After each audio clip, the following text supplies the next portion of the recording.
अस्सलाम वालेकुम dear students, I hope all are you fine. आज हम एम्फोटेरिक सब्सटेंसेस को डिस्कस करेंगे कि एम्फोटेरिक सब्सटेंसेस क्या होते हैं, कौन से सब्सटेंसेस को या कौन से कंपाउंड को हम एम्फोटेरिक सब्सटेंसेस कह सकते हैं। Amphoteric substances a substance behaves as an acid as well as base is called amphoteric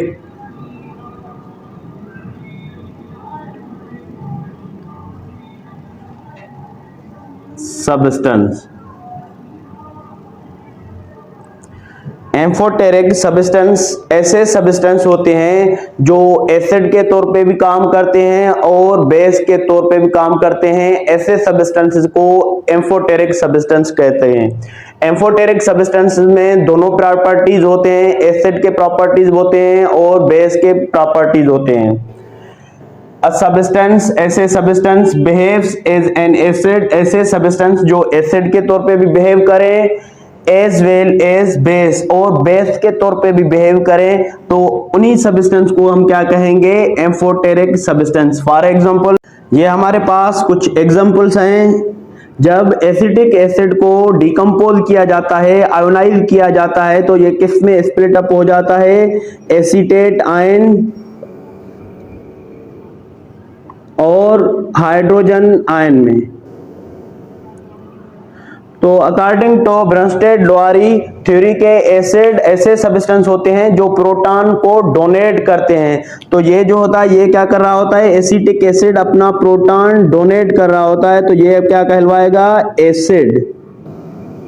और वाटर क्या करता है, उस प्रोटॉन को एक्सेप्ट करता है, तो वाटर क्या कहलवाएगा हमारे पास, बेस कहलवाएगा। जो प्रोटॉन एक्सेप्टर होते हैं वो क्या कहलवाते हैं, बेस कहलवाते हैं। अच्छा, जब वाटर ने प्रोटॉन एक्सेप्ट किया है तो वाटर ने क्या बनाया है, हाइड्रोनियम आयन बनाया है, और यहाँ पे हमारे पास क्या रह गया है, एसीटेट आयन अकेला रह गया है। यहाँ पे वाटर देखें बेस के तौर पे काम कर रहा है। एम्फोटेरिक सब्सटेंसेस किन सब्सटेंस को कहते हैं, ऐसे कंपाउंड्स होते हैं जो एसिड के तौर पे भी बिहेव करें, एसिड के तौर पे भी काम करें और बेस के तौर पे भी काम करें। तो यहाँ पे वाटर क्या काम कर रहा होता है, बेस के तौर पे बिहेव करता है।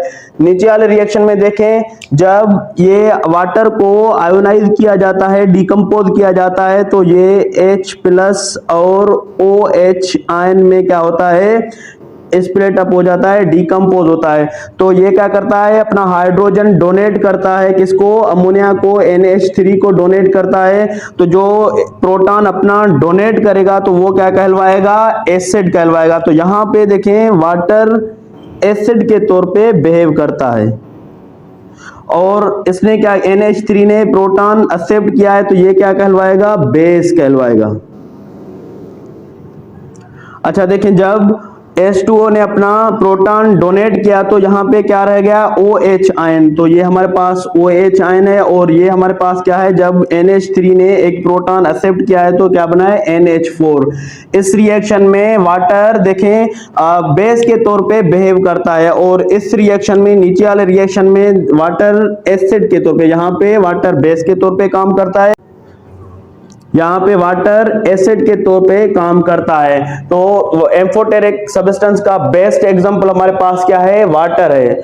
एम्फोटेरिक सब्सटेंस हम उन्हीं कंपाउंड्स को कहेंगे जिनमें दोनों प्रॉपर्टीज हों, एसिड के तौर पे भी काम करें और बेस के तौर पे भी काम करें। तो देखिए वाटर यहाँ पे बेस के तौर पे काम कर रहा है, और इस रिएक्शन में वाटर एसिड के तौर पे काम कर रहा है। तो वाटर हमारे पास क्या है, एक एम्फोटेरिक सब्सटेंस है। आई होप आप लोगों को ये लेक्चर समझ में आया है।